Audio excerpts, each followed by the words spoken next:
Halo, selamat siang. Perkenalkan, nama saya Jaka.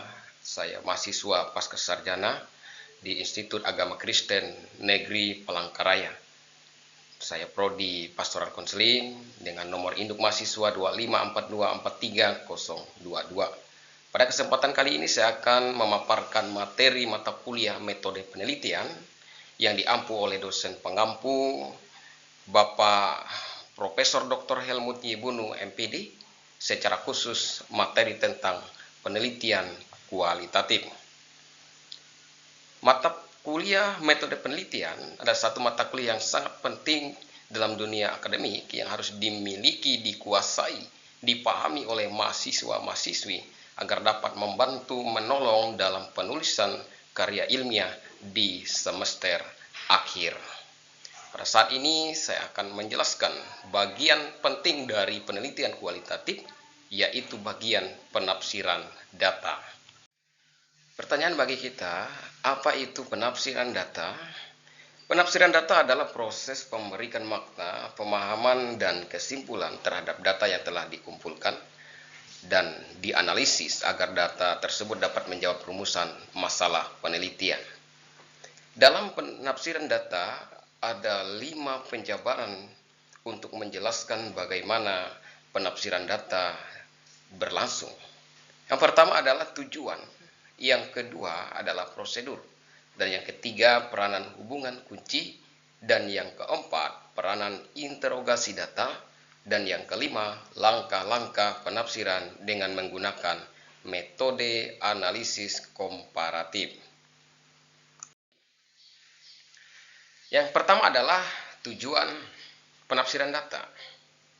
Dengan analisis data, analis dapat menafsirkan data dengan jalan menemukan kategori-kategori atau classes dalam data yang berkaitan dengan hal-hal yang dimanfaatkan dalam disiplin atau cara bercakap-cakap.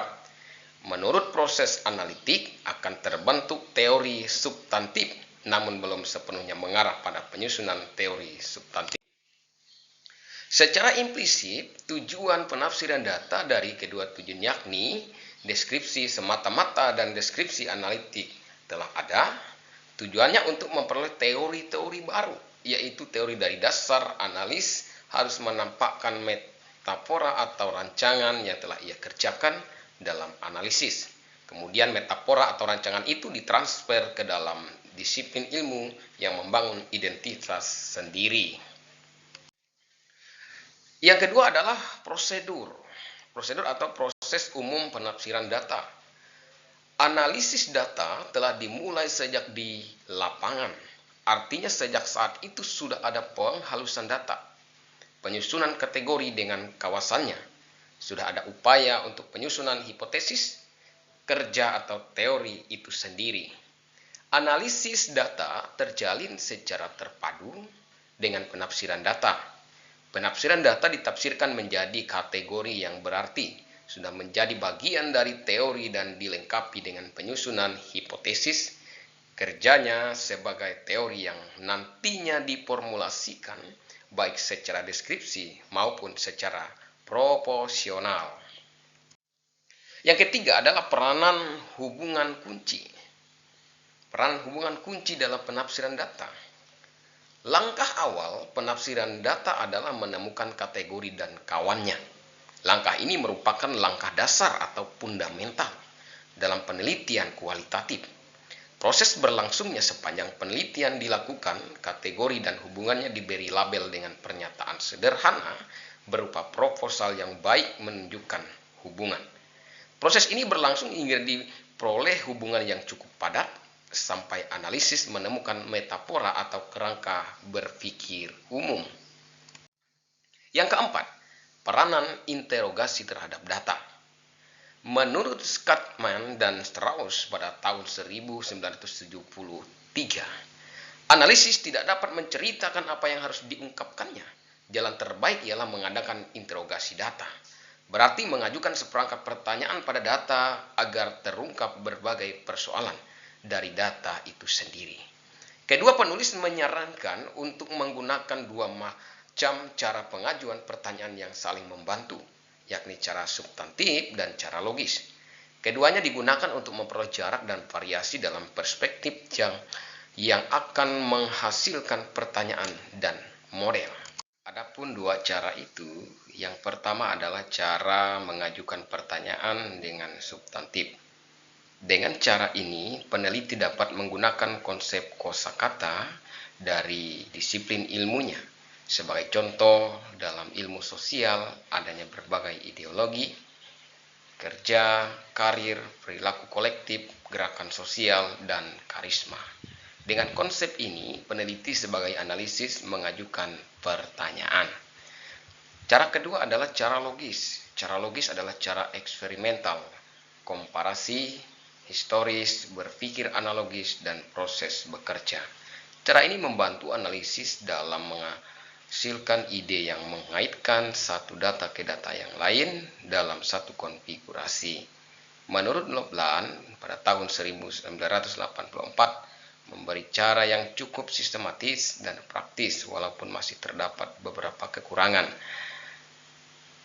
Cara tersebut didasarkan atas dua dimensi, yaitu dimensi satuan sosial dan dimensi pertanyaan. Lalu yang terakhir adalah yang kelima, langkah-langkah penafsiran data dengan analisis komparatif. Penyusunan teori yang berasal dari data dapat dilakukan melalui analisis data komparatif. Lasser dan Strauss pada tahun 1980 mengemukakan bahwa analisis komparatif adalah metode. Metode ini mulanya dikembangkan oleh Weber, Durkheim, dan juga Menkheim untuk menganalisis satuan sosial berskala besar seperti organisasi bangsa dan lembaga. Analisis komparatif dapat pula digunakan untuk satuan sosial berukuran kecil. Peranan analisis komparatif terlihat pada tujuan, ketepatan nyata, generalisasi empiris, dan penetapan konsep. Ada 4 tahap dalam metode komparatif. Yang pertama adalah perbandingan kejadian yang aplikatif setiap kategori. Perbandingan kejadian yang aplikatif setiap kategori dimulai dengan memberi kode pada setiap kejadian dari datanya sebanyak mungkin kategori agar kategori dan data cocok dengan kategori. Kode diberi atau ditulis di bagian tepi catatan lapangan. Cara lainnya ialah menyalin setiap bagian dari satu kategori ke dalam kartu tertentu.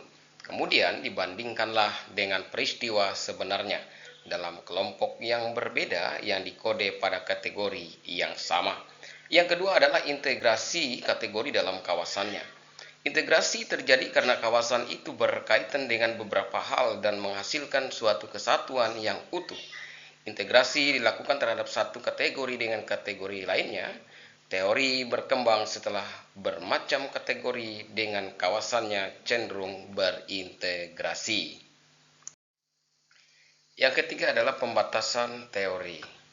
Pembatasan teori dilakukan pada dua tingkatan, pada tingkatan teori dan kategori. Setiap kali membandingkan kejadian dengan kategori akan sering terjadi modifikasi yang kian lama akan berkurang. Teori menjadi padat berisi. Modifikasi dilakukan dalam rangka menata kejelasan logika yang digunakan. Keluarkan data yang relevan, integrasi kawasan yang kecil-kecil ke dalam kerangka kategori yang berkaitan. Yang keempat adalah penulisan teori. Hasil kerangka analisis akan mampu membentuk teori substantif yang secara proporsional dapat digunakan oleh peneliti lain dalam bidang yang sama. Bila peneliti yakin akan hasilnya, ia dapat mempublikasi hasil penelitiannya. Kita masuk pada kesimpulan. Penafsiran data dalam penelitian kualitatif merupakan proses reflektif dan mendalam untuk menemukan makna dari pengalaman manusia melalui hubungan yang empatik, interogasi kritis terhadap data, serta analisis komparatif yang berkelanjutan. Tujuannya bukan sekedar mendeskripsikan, tetapi memahami dan menafsirkan realitas sosial secara utuh, kontekstual, dan bermakna. Demikian yang dapat saya paparkan, saya jelaskan mengenai penafsiran data dalam metode penelitian kualitatif. Semoga pemaparan ini berguna bagi kita dan menjadi berkat bagi kita dalam menulis karya ilmiah, khususnya bagi kita yang menggunakan metode penelitian kualitatif. Selamat siang, Tuhan memberkati.